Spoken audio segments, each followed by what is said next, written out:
Well, thanks very much, Chair. To the witness, the name of your company is GC Strategies. Is that correct? Yes, it is. How many staff work at GC Strategies? We have 2 employees, but we outsource our finance and legal.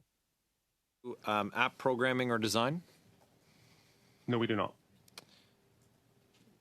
So your role in terms of IT contracts for the federal government is that you're the middleman between the government and the people who do the work. Is that correct?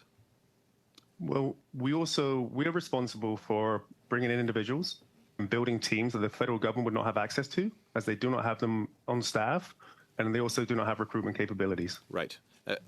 I mean, the recruitment capabilities of direct messaging people on LinkedIn, I'm sure a value could be ascribed to that. And actually, we're going to see what that value is. You worked on the $54 million ArriveCAN app. Is that correct? Yes, it is. And that app, the work on that app is now under RCMP investigation. Is that correct? Not that I'm aware of. You're not aware of the RCMP investigating any of the work related to GC Strategies or anyone that you've done, any of you were contracted by or subcontracted to? That's correct. My understanding was in the testimonies that I've heard and was clarified by some honorable members that right now RCMP is only investigating the Bottler accusations and not ArriveCAN. Okay, so did you work with Bottler? I've worked with Bottler for 2 years as their representation, and we were in partnership. Okay, and how much money have you made so far with contracts with the Government of Canada? I'm sorry, I do not have those numbers in front of me. I wasn't prepared for that question. My apologies. You weren't prepared to tell the committee when we're here to ask you about your contracts with the government, how much you've been paid by the government for your contracts? Well, this is the ArriveCAN application study. This isn't contracting with GC Strategies and the federal government study. I've already given off all the information I have for the application for ArriveCAN, which is the base of the study. I've had 2 hours of testimony. I've given hundreds of pages of documentation. Right. And we're awaiting you had to be summoned to appear here today, sir, and you don't even have the basic details about the work that you've done for the government. How much money was GC Strategies paid to not do any programming or app design for the ArriveCAN app? Well, first, I think I clarified in my opening statement the reason why I was summoned was because 1 hour was not sufficient I heard your for today. Opening statement, sir. My question is with respect to your billing for ArriveCAN. Mm-hmm. Can you repeat the question, please? How much did you get paid for your work on ArriveCAN?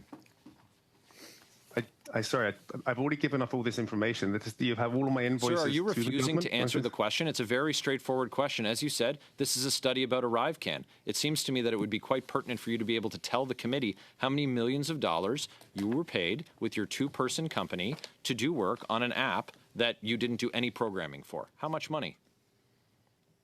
I am more than happy that once I get that number to give you the answer in writing. I do not have that number with me right now, the exact dollars and cents. Apologies. So if I said the number was $9 million, you wouldn't be able to dispute that? No, I can dispute that. Okay, so what number? I can tell you it wasn't 9. It's been publicized in the media. It's somewhere between 15 and 30%. That's the number that everybody's going with. Okay, so it's quite interesting that you're not interested in sharing the number because of the amount of work that was not done by you on the app and the amount of money that you collected for work that was done on the app.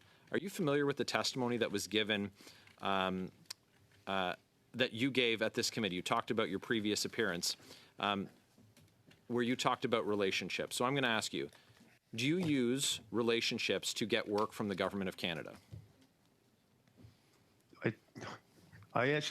My relationships, again, from meetings that I've had since 2009 with multiple clients. We go through a competitive process to win business, like every other one of the 600 or 700 vendors that go do the same thing. So is your client list relationship-based? My client list is people that I continue to have meetings with from when I first picked up the phone for a cold call and still have to this today.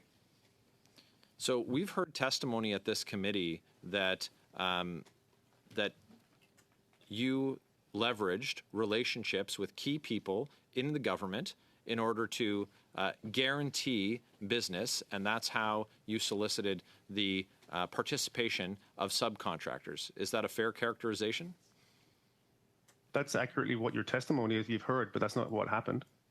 You're making reference to a testimony and taking that as gospel. So you're saying that the witnesses lied to the committee?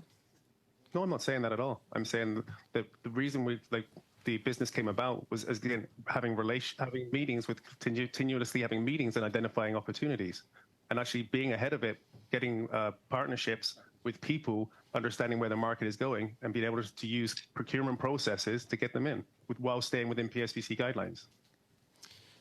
Sir, you've said in relationship to in reference to your relationship with Mr. McDonald that you've been with him his whole career in government. Is that correct? That was an embellishment. An embellishment by you? Correct. So while we sell to the federal government, I also have to sell to my clients. So by selling, you lied to them. No, that's not necessarily the truth. That is our time. Mr. Zawari, please. Mr. Barrett, please, for 5 minutes. Sir, have you been contacted by the RCMP concerning allegations that name your company specifically in the Globe and Mail on October 4th? Because the RCMP is investigating. Have you been contacted? No, I have not. You won't tell the committee what you were paid on ArriveCAN for your two-person company that did no IT work on an IT project, but you said your commission was up to 30% of $54 million. So you won't tell us how much, but that would be up to $16 million. Is that what you're saying? That it could be up to $16 million for a company that does no IT work to do IT work? We were never paid $54 million. Our piece was the front-end web development and our mobile development. 30%. You said the number was 30%, and so you won't tell us how much. So it's up to $16 million. No, it's not. $54 million included $10 million for a call center. It included other vendors they used. $54 million was not through GC Strategies contracts. That was only. You won't tell us how many. You won't tell us how many millions. You're summoned before a parliamentary committee. You won't tell us how many millions you were paid on this. But we do know that you submitted fraudulent resumes that increased the billing and the billing rates and falsely qualified vendors. We know that you lied about your relationship with Cameron McDonald to oversell yourself to subcontractors. That's unbelievable. Have you ever met with government officials outside of government offices, outside of government business hours? No, I have not. You have not. Have you ever met Mark Briard, the former CTO for Canada? Yes, have you ever met him in a hotel? I don't have that information. I can look on my Outlook. I don't think so. You don't know if you met him in a hotel. Do you know if Cameron McDonald has a cottage? I don't know if Cameron McDonald has a cottage. Do you know if he had one? I do not know if he had a cottage. How many projects have you worked on with him? So when we first met in 2009, the first contract I had was in 2020, 11 years after we first had our first call. Can you table all the documentation that you have for projects that you've done with Mr. McDonald? Yes. When were you approached by Mr. McDonald about Bottler? This was a conversation not about Bottler, but again, identifying a systemic problem in the federal government with harassment. What was the price for the CBSA Bottler pilot? I believe you'll have to ask Corralex and Dalian. I don't have the final price. I was not dealing with the government directly. So you can't tell us about the target price for the enterprise implementation of the Bottler solution for the government of Canada that you were working on? No, because I do not know exactly how many people are in the public servants. I don't have that number. Your commission would have been on the government of Canada-wide implementation of that project? No, because the deal was never done. I do not have that number. You entered into this without knowing what you'd get paid for it. It was just goodwill by the guy who committed fraud to increase billing rates on resumes for some subcontractors. It was just you doing a nice thing for Bottler and the government of Canada. As I mentioned, it was not fraud, it was a mistake. And increasing that did nothing to the rates. The rates are fixed price. This is not per diem based. Sir, you said that previously that that you are paid primarily on per diem. We know that the per diem rates are set based on the experience of the subcontractor. So Correct. how could it not affect the price by changing the experience of the person who is doing the work if it increases the per diem rate? It's a fixed price. It doesn't matter if the per diem was $20 or if it was $900. The fixed price for deliverable would be 54 or whatever the number was. It doesn't go off a time material. It goes off fixed price and deliverables. The changing the resume, fraudulently changing the resume to qualify someone and inflating the number of hours that they have is absolutely going to affect the price of the contract and whether or not the person's going to be able to do the contract. Well, as I mentioned, there's different categories. There would have been categories if after it was deemed they were not compliant with those, they would have been on a different category they would have been compliant for. And per diems don't matter on a fixed price contract. Is your testimony that you did speak with the person named in those resumes? You spoke with them by telephone about the changes that you made, the fraud that you committed on those resumes. You spoke to them. You did a back and forth on the telephone with them about this resume. Is that your testimony today? No, as I mentioned to the previous gentleman I was speaking with, I didn't do that because of haste. The wrong one was sent in, and they were never qualified by the resources. That conversation never happened. Thank you, gentlemen. Mr. Baines? When is the last invoice you submitted on ArriveCAN work to the Government of Canada? I'm sorry, I do not have that. I can provide that for you. I didn't come here with information. I've already provided every kind of information I had. You didn't come here with information that GC Strategies didn't do for work on ArriveCAN, but billed the taxpayers for. Got it. Well, the answer is October 2023. I'm going to read you a transcript of a leaked audio file, and it's a view. Quote, "We did the ArriveCAN app, which is one that everybody has to use to come across the border in 2 months. And that has like 27 pages, 15 workflows, e-declarations, facial recognition, NFC capability of the passport," end quote. If it took you 2 months to do the work, why are you still billing taxpayers in October of this year? October 23 was not ArriveCAN invoicing. But I'm pleased sorry, I'm pleased that you've suddenly found the documents related to my question.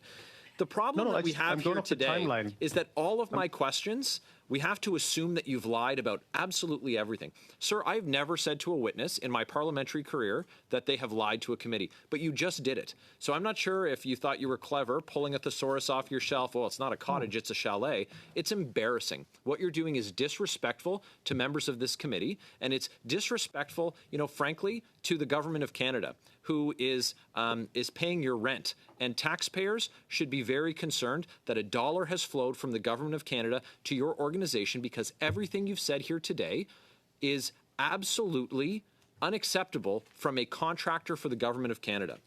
I haven't invoiced. Sorry, I haven't invoiced the CDSA since May. That was not a question. So I don't know. That was not a question. That was a statement of fact. Mr. Chair, can you please call the witness to order? Sure time, Mr. Barrett. Please continue. Sir, I'm going to ask you some questions that we dealt with previously, because we're going to see if we get different answers this time, because that seems to be the pattern with you. Do you use relationships to get work from the Government of Canada? No, I do not. What is your interpretation of a relationship, please? Well, I mean, I guess what is your interpretation of a cottage versus a chalet?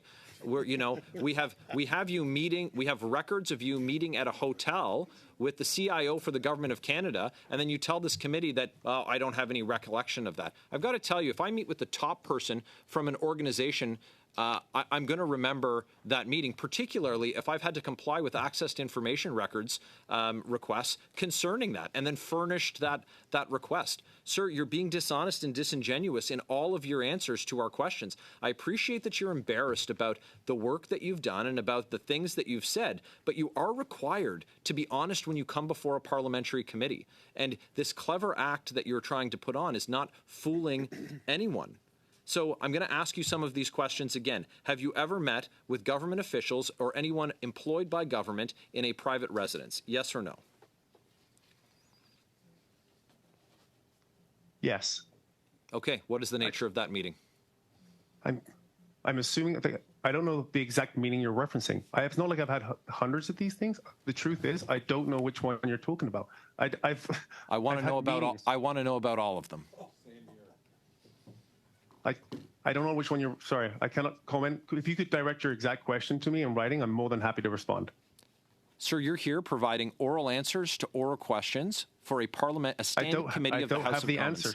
Well, your answer changes. I do not have the answer. So your answer changes. I've got about a minute left in time, and I'm interested. I'm interested in what precision we can get on any of that. You've had so many meetings with government officials in their private residences outside of working hours that you can't even remember. You can't remember how much money you were paid to work on the ArriveCAN app. You can't remember meetings that you had in hotels with the chief officials for information technology for the government of Canada. I'm not sure what confidence your clients could have in you if you can't remember these very basic details. Sir, I'm going to ask that you table for this parliamentary committee all bank records related to your business and the Government of Canada, that GC Strategies, Government of Canada, and Bottler.